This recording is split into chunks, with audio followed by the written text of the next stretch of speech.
بابا او بابا بابا 3 دن رہ گئے ہیں قربانی والی عید میں، ہمیں بھی گوشت ملے گا نا بابا؟ بابا کہنے لگے ہاں ہاں کیوں نہیں ملے گا، بالکل ملے گا۔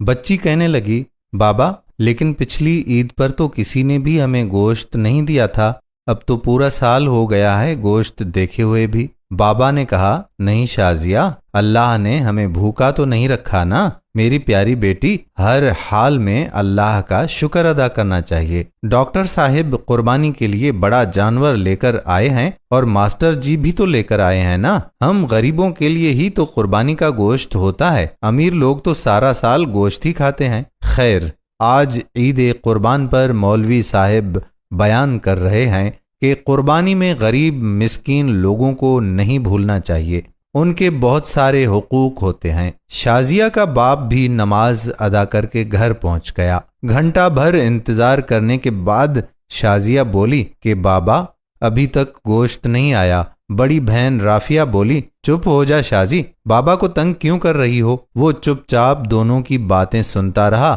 اور نظر انداز کرتا رہا۔ کافی دیر گزرنے کے بعد جب کہیں سے گوشت نہیں آیا تو شازیہ کی ماں بولی کہ جی سنیے جی، میں نے تو پیاز اور ٹماٹر بھی کاٹ دیے ہیں لیکن کہیں سے ابھی تک گوشت نہیں آیا، کہیں بھول تو نہیں گئے ہماری طرف گوشت بھجوانا، آپ خود جا کر مانگ لیں۔ باپ بولا شازیہ کی ماں تمہیں تو پتا ہے آج تک ہم نے کبھی کسی سے کچھ مانگا ہی نہیں، اللہ پاک کوئی نہ کوئی سبب پیدا کرے گا۔ دوپہر گزرنے کے بعد شازیہ کے اصرار پر پہلے ڈاکٹر صاحب کے گھر گئے اور بولے ڈاکٹر صاحب میں آپ کا پڑوسی ہوں، کیا قربانی کا گوشت مل سکتا ہے؟ یہ سننا تھا کہ ڈاکٹر صاحب کا رنگ لال پیلا ہونے لگا اور حقارت سے بولے پتہ نہیں کہاں سے آ جاتے ہیں گوشت مانگنے، اور تڑاک سے دروازہ بند کر دیا۔ توہین کے احساس سے اس کی آنکھوں میں آنسو آ گئے اور بوجھل قدموں سے چل پڑا۔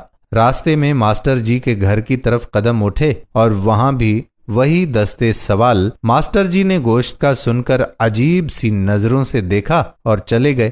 تھوڑی دیر کے بعد باہر آئے تو شاپر دے کر جلدی سے اندر چلے گئے، جیسے اس نے گوشت مانگ کر بہت بڑا جرم کر دیا ہو۔ گھر پہنچ کر دیکھا تو صرف ہڈیاں اور چربی۔ خاموشی سے اٹھ کر کمرے میں چلے گئے اور خاموشی سے رونے لگے۔ بیوی آئی اور بولی کہ کوئی بات نہیں، آپ غمگین نہ ہوں، میں چٹنی بنا لیتی ہوں۔ تھوڑی دیر بعد شازیہ کمرے میں آئی اور بولی بابا ہمیں گوشت نہیں کھانا، پیٹ میں ویسے بھی درد ہو رہا ہے۔ یہ سننا تھا کہ آنکھوں سے آنسو گرنے لگے اور پھوٹ پھوٹ کر رونے لگے، لیکن رونے والے وہ اکیلے نہیں تھے، 2 بچیاں اور بیوی بھی آنسو بہا رہے تھے۔ اتنے میں پڑوس والے اکرام کی آواز آئی جو سبزی کی ریڑھی لگاتا تھا، انور بھائی دروازہ تو کھولو، دروازہ تو کھولو۔ اکرم نے 3-4 کلو گوشت کا شاپر پکڑا دیا اور بولا کہ گاؤں سے چھوٹا بھائی لایا ہے، اتنا ہم اکیلے نہیں کھا سکتے، یہ تم بھی کھا لینا۔ خوشی اور تشکر کے احساس سے آنکھوں میں پھر آنسو آ گئے اور اکرم کے لیے دل سے دعائیں نکلنے لگیں۔